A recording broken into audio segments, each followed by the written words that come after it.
Hello everyone. आज के lecture से हम स्टार्ट कर रहे हैं। आज फर्स्ट लेक्चर है MPH 004 का, क्वांटम मैकेनिक्स फर्स्ट। ठीक है। अब इसमें क्या है कि जो फर्स्ट ब्लॉक है, जो फर्स्ट बुक है वॉल्यूम 1, इसमें दो ब्लॉक हैं, ब्लॉक्स 1 और 2। ओके। और ब्लॉक 1 में टोटल 4 यूनिट्स हैं। फर्स्ट यूनिट है वेव पार्टिकल डुअलिटी। ठीक है। मैं स्टार्ट कर रहा हूँ आज वेव पार्टिकल डुअलिटी। इसका मैं मतलब इंट्रोडक्शन में, मतलब फर्स्ट जो है इंट्रोडक्शन है क्वांटम मैकेनिक्स का। तो ये है ब्लॉक 1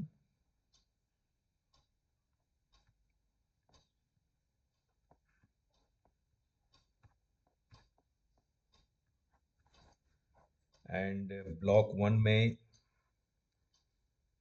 जो फर्स्ट यूनिट है,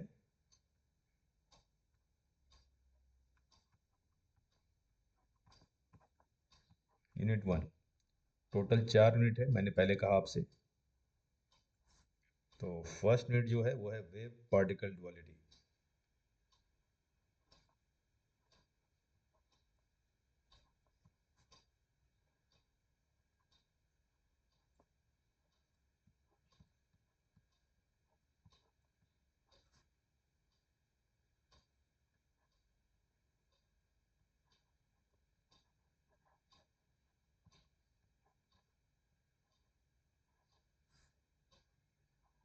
ये है फर्स्ट यूनिट। तो आज फर्स्ट लेक्चर इस यूनिट का, और फर्स्ट लेक्चर का फर्स्ट टॉपिक है the de Broglie hypothesis.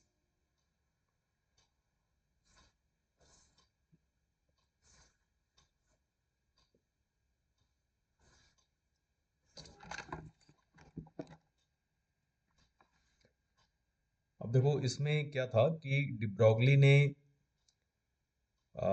Matter wave की वेवलेंथ मेजर किया था। इन्होंने 1923 में, मतलब इनका पूरा नाम है Louis de Broglie, postulated that just as electromagnetic radiation has the characteristics of both waves and particles। ठीक है। उन्होंने सजेस्ट किया कि जैसे इलेक्ट्रोमैग्नेटिक वेव है, तो इलेक्ट्रोमैग्नेटिक वेव में क्या होता है कि दोनों करेक्टरिस्टिक पाए जाते हैं, वेव के भी और पार्टिकल के भी। तो all forms of matter, accordingly उन्होंने कहा कि जितने भी मैटर हैं, ऑल फॉर्म्स ऑफ मैटर मतलब जितने मैटर के कितने फॉर्म होते हैं, सॉलिड लिक्विड एंड गैसेस। ठीक है। तो all forms of matter should also have both particle and wave properties. मतलब all forms of matter, matter के सभी फॉर्म में भी दोनों प्रॉपर्टीज होने चाहिए, पार्टिकल और वेव प्रॉपर्टीज। ठीक है। तो इसी हाइपोथेसिस को हम डी ब्रॉगली हाइपोथेसिस के नाम से जानते हैं। क्लियर। तो अगर आपसे पूछा जाए एग्जाम में कि डी ब्रॉगली हाइपोथेसिस क्या है, इतना ही लिखना है। ओके। आप नोट कर सकते हैं इसे। फर्दर फिर उन्होंने नवंबर 25 1924 को एक और आइडिया दिया वेव नेचर ऑफ मैटर के बारे में। मतलब उन्होंने फिर आगे वेवलेंथ को कैलकुलेट भी किया। उन्होंने कहा just as photons are associated with every electromagnetic wave, जैसे फोटोन प्रत्येक इलेक्ट्रोमैग्नेटिक वेव के साथ एसोसिएटेड है। मतलब इलेक्ट्रोमैग्नेटिक वेव क्या है, फोटोन ही तो है। और फोटोन क्या है, एक एनर्जी पार्टिकल है। किसने कहा था, आइंस्टीन ने कहा था। ठीक है। तो इन्होंने कहा कि उसी तरह डिब्रोगली ने सजेस्ट किया कि प्रत्येक मटेरियल पार्टिकल वो भी एसोसिएटेड होना चाहिए किसके साथ, विद अ वेव। वेव के साथ क्या होगा, एसोसिएटेड होगा, जिसे हम मैटर वेव कहेंगे। ठीक है। तो डिब्रोगली ने क्या किया कि एक फॉर्मूला दिया उस मैटर वेव का वेवलेंथ निकालने के लिए। De Broglie gives the following expression for the wavelength, wavelength को आप लिख लो lambda, for wavelength lambda of the matter wave associated with a free particle having linear momentum p। तो वो जो फॉर्मूला था वो था lambda equals to h upon p। तो ये जो lambda है, lambda क्या है? lambda है वेवलेंथ ऑफ मैटर वेव। ठीक है, उस पार्टिकल का जो पार्टिकल वेव नेचर एग्जिबिट कर रहा है। The wavelength lambda is called de Broglie wavelength of the particle। Okay, और p क्या है? तो p है मोमेंटम उस फ्री पार्टिकल का, और h क्या है? h को हम कहते हैं प्लैंक्स कांस्टेंट। ठीक है, h का वैल्यू क्या होता है? ये होता है 6.626 into 10⁻⁻34 joule second. 34 joule second. Clear?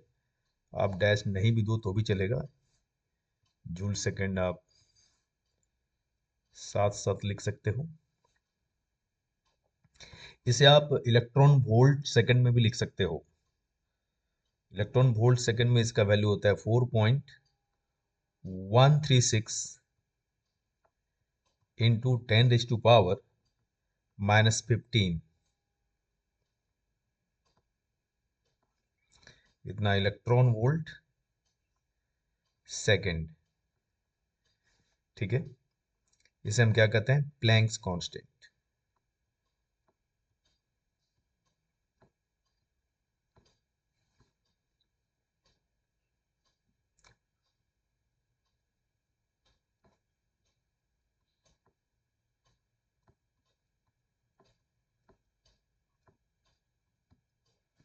Clear? यहां तक समझ गए? तो ये जो इक्वेशन आया, इक्वेशन 1, ये वेव पार्टिकल डुअलिटी को कंप्लीटली डिफाइन कर रहा है।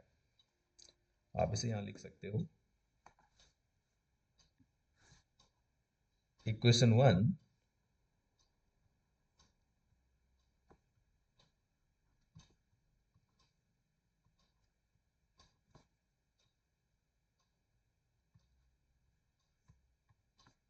Is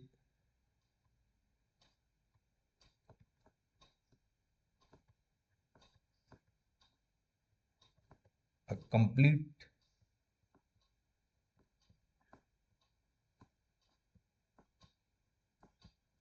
statement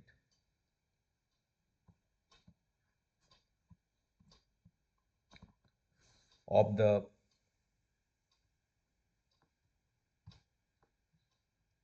wave particle duality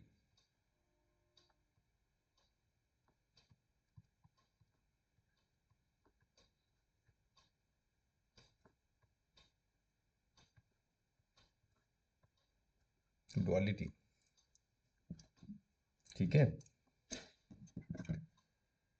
note कर लीजिए। क्लियर हो गया यहां तक?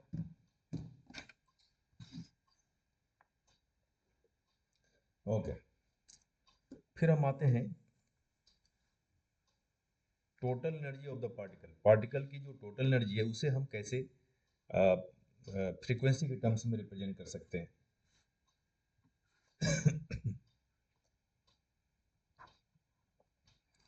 Next,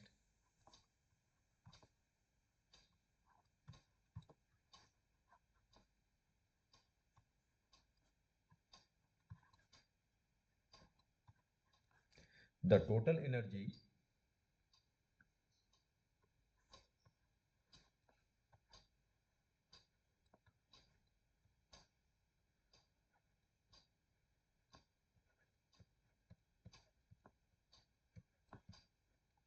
of the particle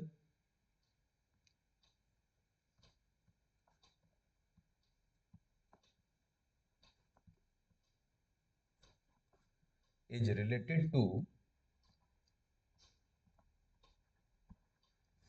is related to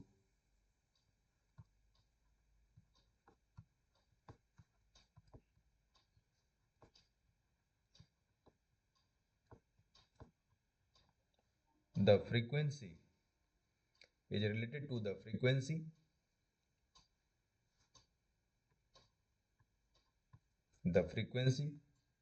of the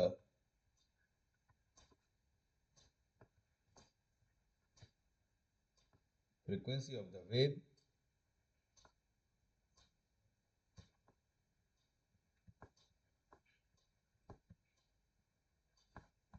associated with it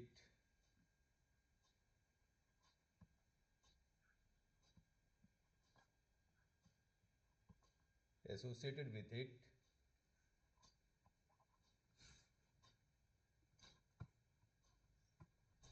by the relation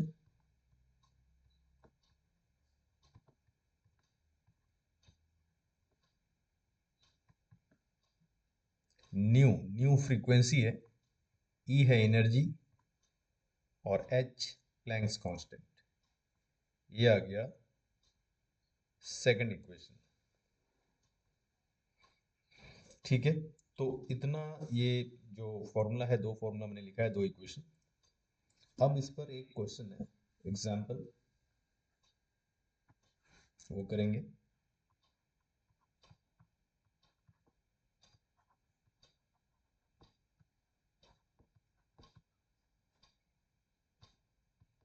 one point one. तो आपके इस बुक में एक क्वेश्चन है, calculate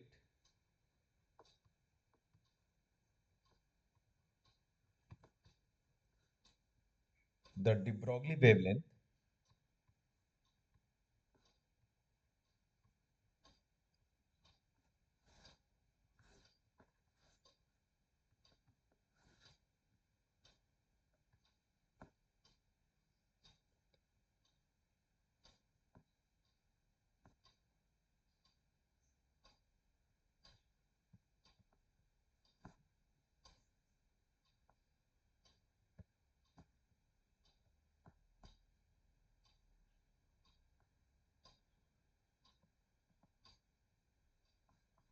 de Broglie wavelength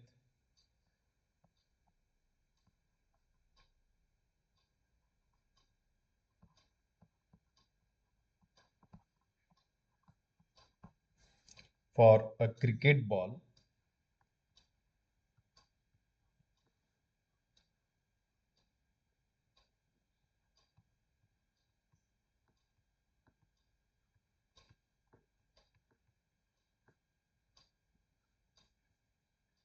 traveling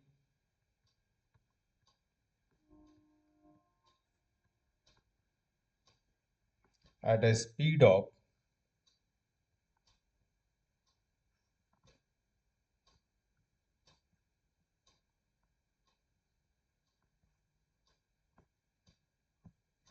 50 metre पर सेकेंड,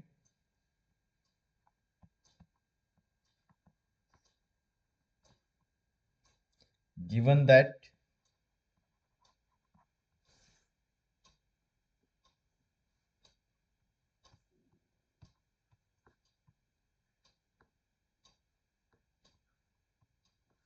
its mass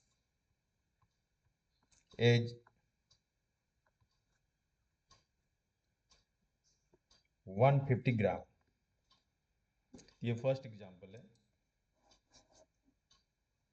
इसे सॉल्व करते हैं।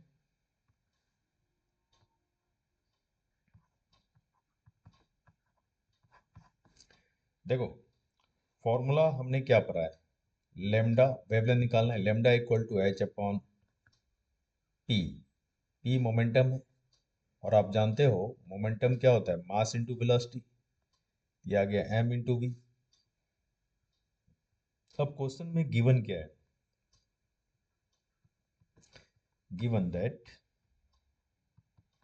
क्वेश्चन में क्या दिया है, मास दिया है बॉल का 50 ग्राम। तो 150 ग्राम को केजी में चेंज कर लें, तो 1000 से डिवाइड करोगे, क्या आएगा? 0.150 केजी। उसके बाद वेलोसिटी बॉल का कितना दिया है? तो वो दिया है 50 मीटर पर सेकेंड, ऐसा यूनिट में ही दिया है। उसका प्लैंक्स कांस्टेंट क्या लेना है? तो 6.626 इंटू 10⁻⁻34 जूल सेकेंड।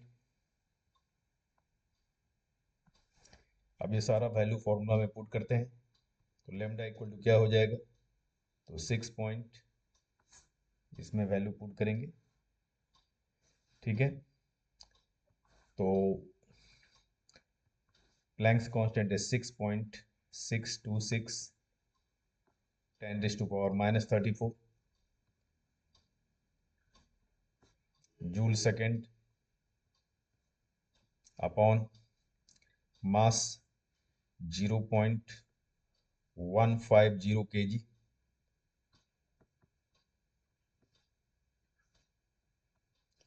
ये आ गया इनटू वेलोसिटी क्या है? 50 मीटर पर सेकेंड।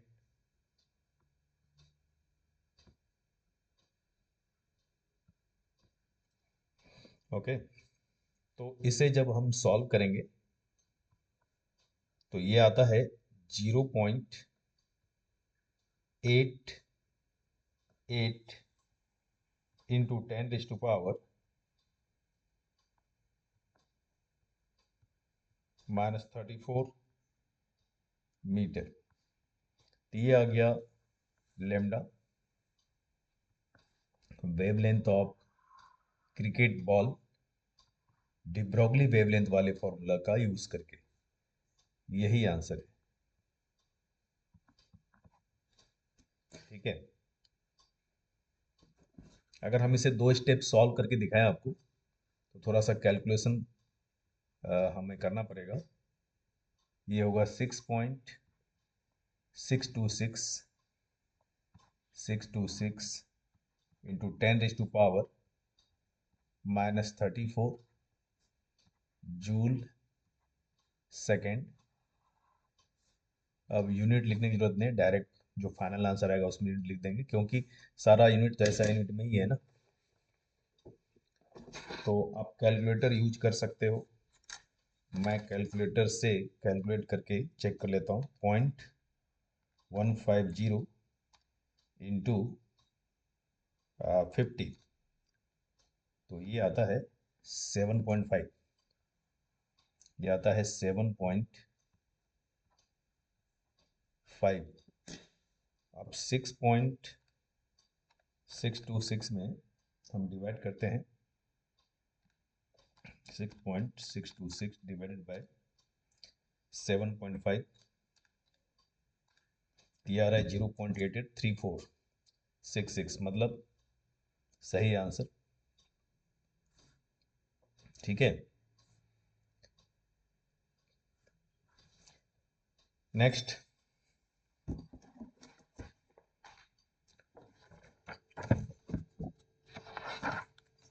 नेक्स्ट एग्जाम्पल है, एक और एग्जाम्पल करते हैं। बुक में दिया है आपके, लेकिन इस एग्जाम्पल से पहले कुछ फॉर्मूला और लिखते हैं, ठीक है। देखो,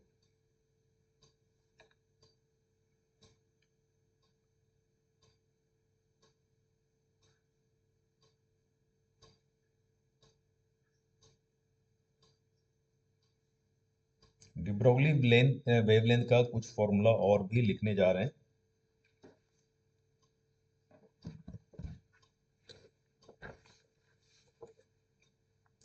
कुछ और फॉर्म में से चेंज करेंगे।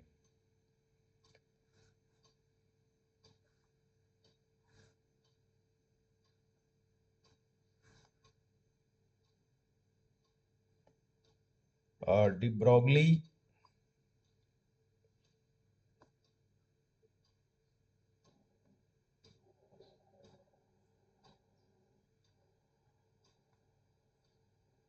Wavelength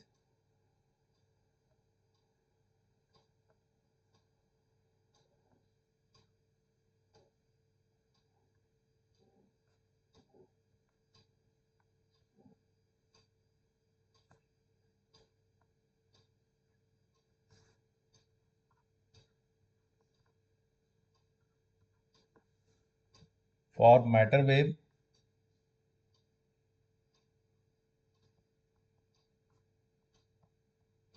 is lambda equal to हमने क्या पढ़ा, एच अपॉन पी। तो एक तो ये फॉर्म हो गया, ये करेक्ट है,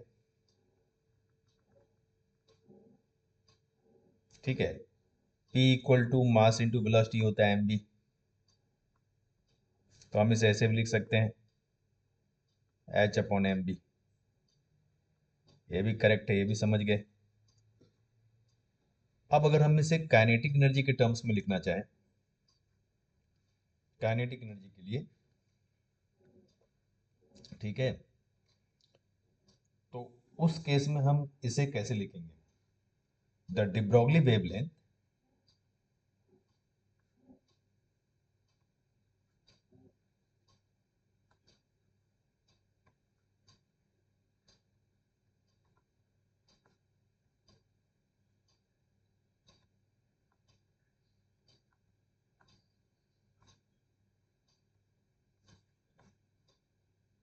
of a particle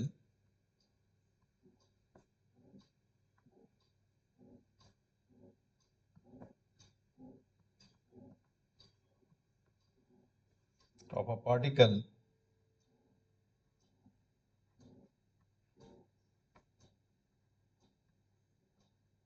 of mass m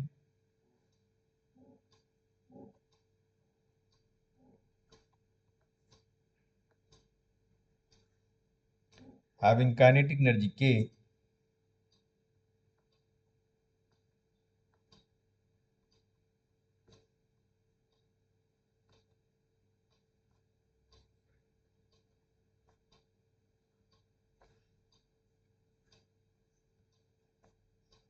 is given by,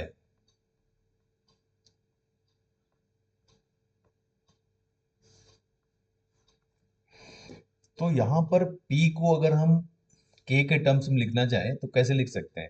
थोड़ा सा हम यार वर्क कर रहे हैं।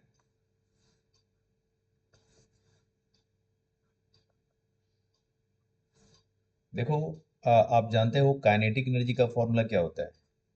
Half mv²।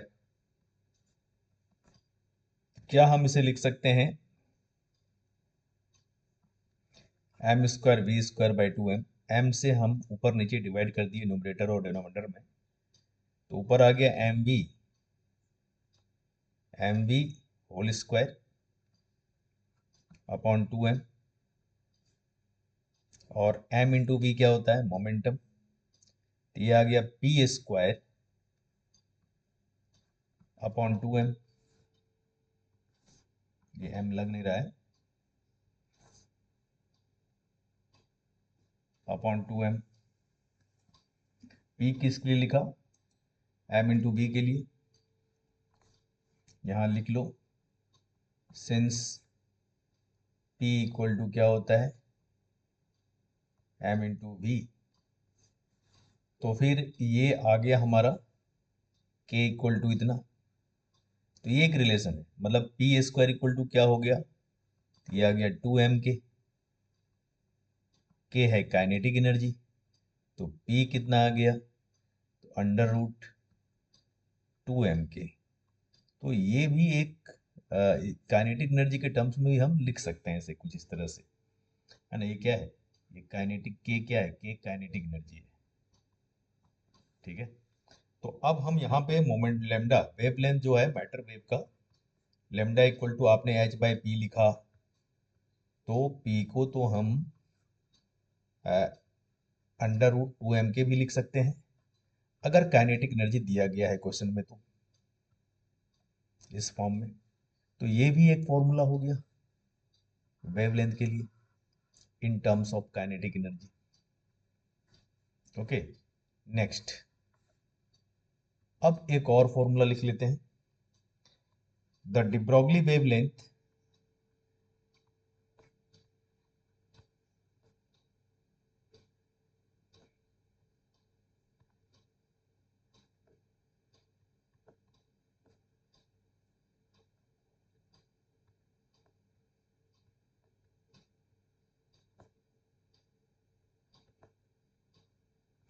the de Broglie wavelength of a particle of mass m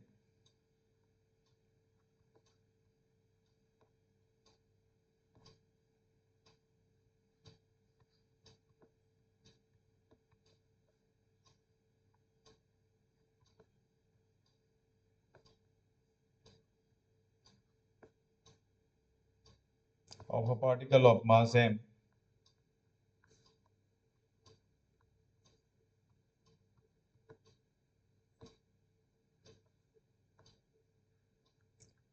having kinetic energy of a particle of mass m having kinetic energy, नहीं, ये तो हम कर लिए। अब दूसरे टर्म्स में कैरिंग चार्ज क्यू, ठीक है, मतलब पार्टिकल जो है, जिस पार्टिकल का हमें वेवलेंथ निकालना है वो एक चार्ज पार्टिकल है, ठीक है, और मास कितना है उसका m है। तो the de Broglie wavelength of a particle of mass m carrying charge q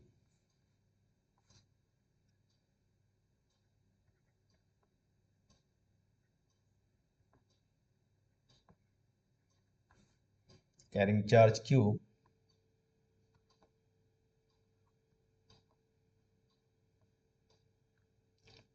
and accelerated,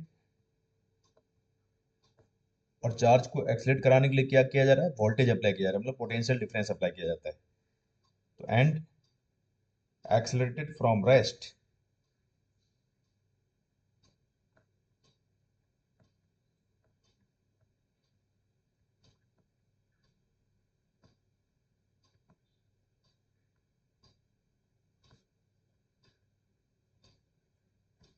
and accelerated from rest through a potential difference V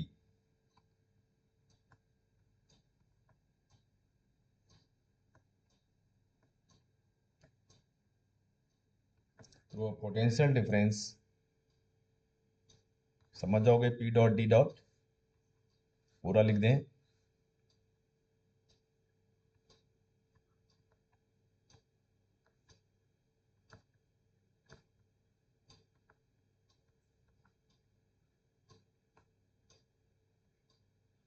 through a potential difference V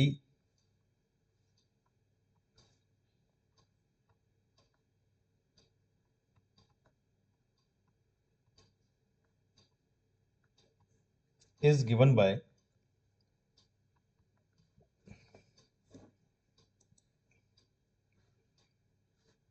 अब यहाँ पे देखो, थोड़ा रफ वर्क यहाँ फिर करेंगे,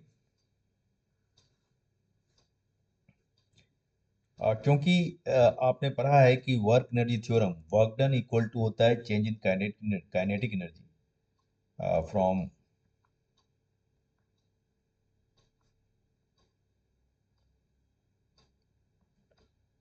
work energy theorem.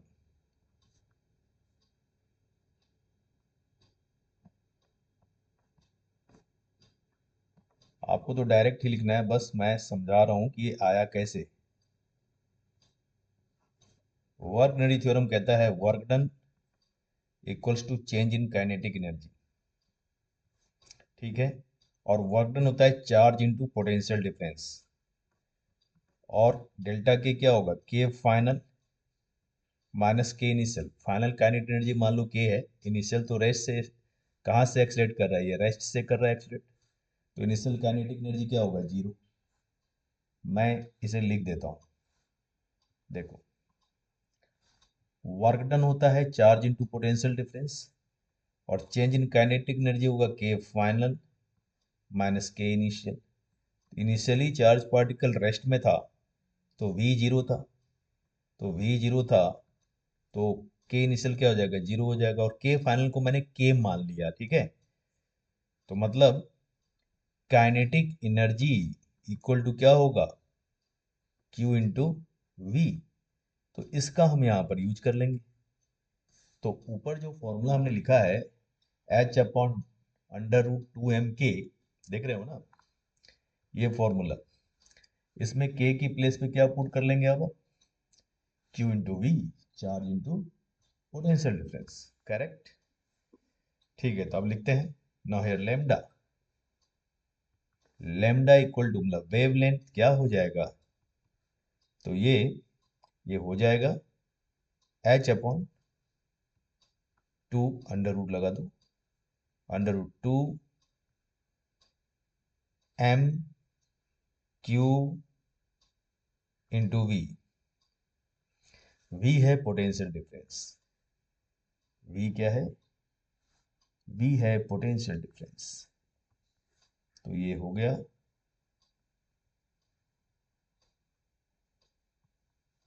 तो यहाँ पे जो जनरल मतलब ये तो आ गया डेफिनेशन से,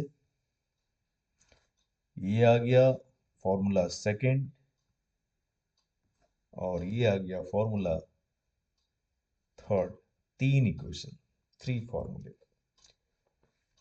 अब हम यहाँ पे क्वेश्चन करेंगे एग्जाम्पल नंबर 1.2 जो बुक में दिया हुआ है, ठीक है। तो पहले क्वेश्चन लिखते हैं,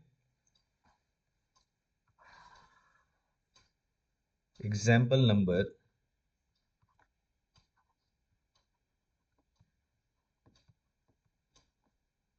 1.2।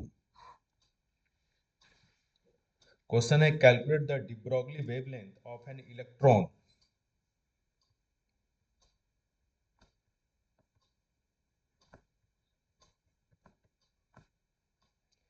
Calculate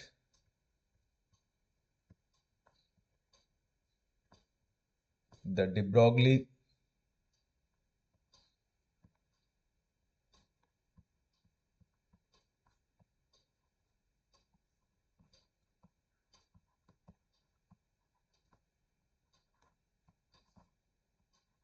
wavelength, de Broglie wavelength of an electron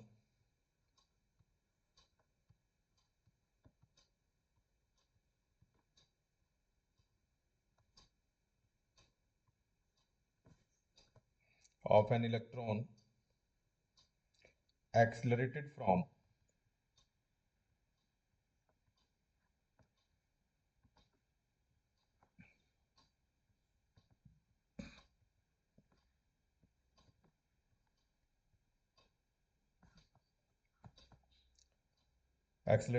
rest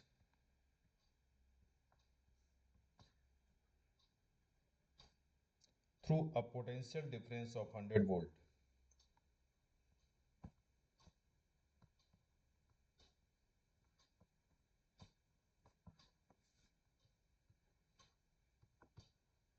through a potential difference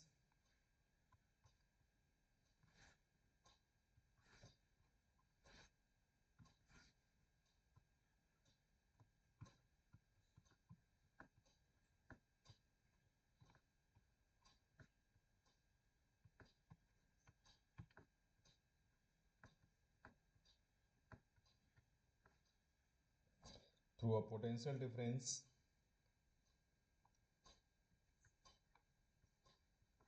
of 100 volt।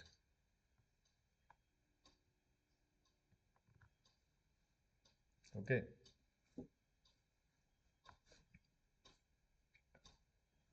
तो अब इस क्वेश्चन को सॉल्व करेंगे। अब तो हमारे पास डायरेक्ट ही फॉर्मूला है, तो फॉर्मूला क्या है, सॉल्यूशन लिख रहा हूं। इलेक्ट्रॉन एक चार्ज पार्टिकल है, और चार्ज पार्टिकल के लिए वेवलेंथ का क्या फॉर्मूला, अभी ऊपर लिखा मैंने, H upon under root 2m into Q into applied voltage V। Potential difference को वोल्टेज कहते हैं। अब देखो मास, तो मास किसका यहाँ पे लेना है, तो मास लेना है इलेक्ट्रॉन का मास, इलेक्ट्रॉन का मास कितना होता है, कितना लेना है आपको इलेक्ट्रॉन का मास, तो 9.109 into 10⁻³ -31 kg mass of electron. Then charge, electron पे चार्ज हम ई लिखते हैं, और ये होता है 1.6 इंटू 10⁻⁻19 कूलम। और वोल्टेज कितना दिया हुआ है, मतलब पोटेंशियल डिफरेंस कितना दिया हुआ है, 100 वोल्ट।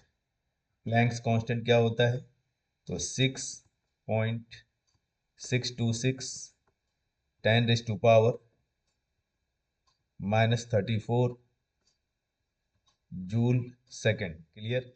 अब ये सारा वैल्यूज हम इस फॉर्मूला में पुट करेंगे, लेमडा वाले फॉर्मूला, मतलब वेवलेंथ के फॉर्मूला में। तो लेमडा इक्वल टू क्या आ जाएगा, तो आ जाएगा एच कितना है, मतलब प्लैंक्स कांस्टेंट की वैल्यू, तो 6.626 into 10⁻⁻34 joule second upon √2 into mass of electron. तो मास कितना है देखो, ये है मास 9.109 इंटू 10⁻⁻31 kg। तो ये तो मैंने पुट कर दिया मास। अब चार्ज की बात करें, चार्ज कितना, 1.6 10⁻⁻19 कूलम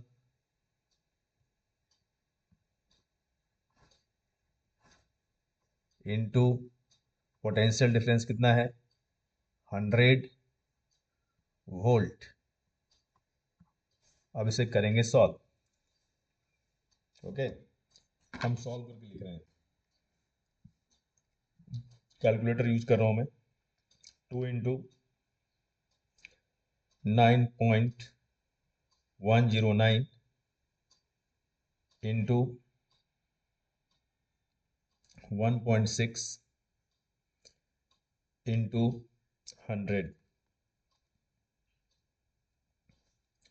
ये आ रहा है 2914, just minute, 6.626 into 10⁻⁻34 upon square root of, ये आ रहा है 2914.88 इंटू 10⁻। अब पावर कितना है, तो पावर है -31 और -19, तो ये हो जाएगा -50, माइनस माइनस ऐड हो जाएगा। 5 नजर आ रहा है क्लियर, एक मिनट में फिर से लिख दूं, तो ये हो जाएगा 50 -50 -31 और -19, तो माइनस माइनस ऐड हो गया, ये इतना आ गया। अब इसका रूट लेते हैं, तो ये आता है 53.98, 98962, बहुत ही भयानक वैल्यू आ रहा है। 6.626 इंटू 10⁻⁻34 अपॉन, इसका रूट आएगा 53.9896, इतना काफ़ी है। और 10⁻⁻15 का रूट करोगे, रूट तो पावर जो होता है रूट का मतलब पावर हाफ, तो ये पावर मल्टीप्लाई हो जाएगा, तो ये हो जाएगा -25। अब इसे डिवाइड करते हैं, तो होगा 6.626 डिवाइड बाय 53.9896, तो ये आ जाएगा 0.1227। एग्जैक्ट आंसर आ गया, ये आ गया 0. जस्ट वेट,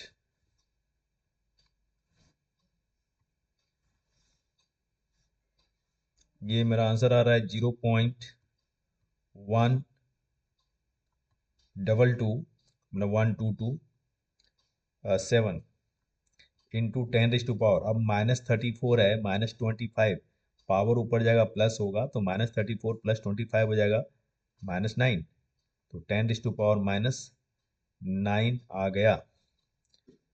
ठीक है, तो इतना मीटर। अगर आप इसे एंगस्ट्रम में लिखना चाहो तो आप इसे लिख सकते हो 1.227 इंटू 10⁻⁻10 मीटर, और 10⁻⁻10 मीटर को क्या लिखते हैं, एंगस्ट्रॉम।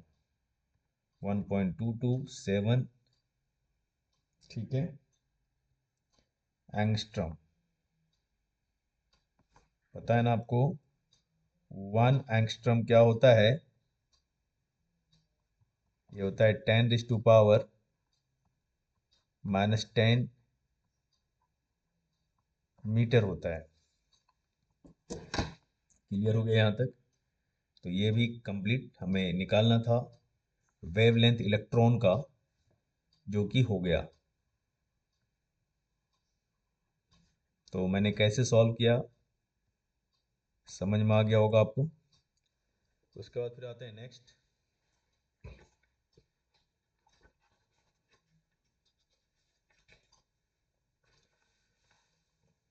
तो नेक्स्ट है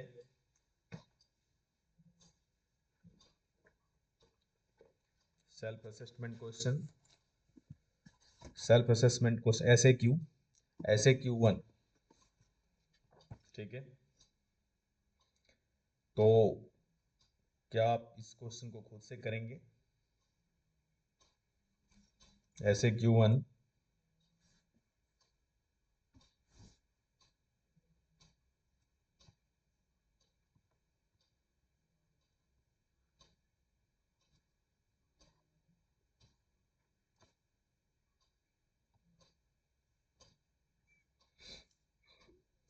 ऐसे क्यू 1 जो है,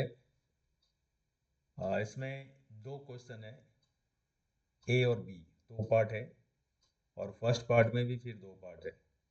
क्वेश्चन है calculate the de Broglie wavelength of, first है अ प्रोटॉन एंड सेकंड है an alpha particle, each having kinetic energy 4 kilo electron volt.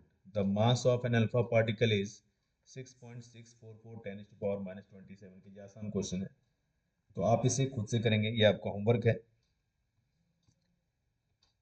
SAQ आपको खुद से करना है, खुद ट्राई करेंगे। नेक्स्ट वीडियो लेक्चर में हम इसे सॉल्व भी कर देंगे, ठीक है। ऐसे इसका सॉल्यूशन भी है, लेकिन बिना सॉल्यूशन देखे ही आपको करना है, सॉल्यूशन बिल्कुल नहीं देखना है, ठीक है। तो अगर आप वीडियो, आपको जो भी वीडियो लेक्चर में डाल रहा हूँ, अपलोड कर रहा हूँ डेली बाय डेली, अगर आपको फ़ायदा हो रहा है कुछ, तो लाइक ज़रूर करें, और शेयर भी करें, सब्सक्राइब भी करें, सब कुछ करें, ठीक है। तो उससे मुझे भी, मैं भी थोड़ा इनकरेज होऊंगा, और लगातार वीडियो डालता ही जाऊंगा, ठीक है जी। तो okay, and thank you all of you जो भी वीडियो देख रहे हैं अभी। फिर मिलते हैं नेक्स्ट लेक्चर में, बहुत जल्द मिलेंगे, आफ्टर कुछ कुछ ही घंटों बाद। Okay, thank you so much.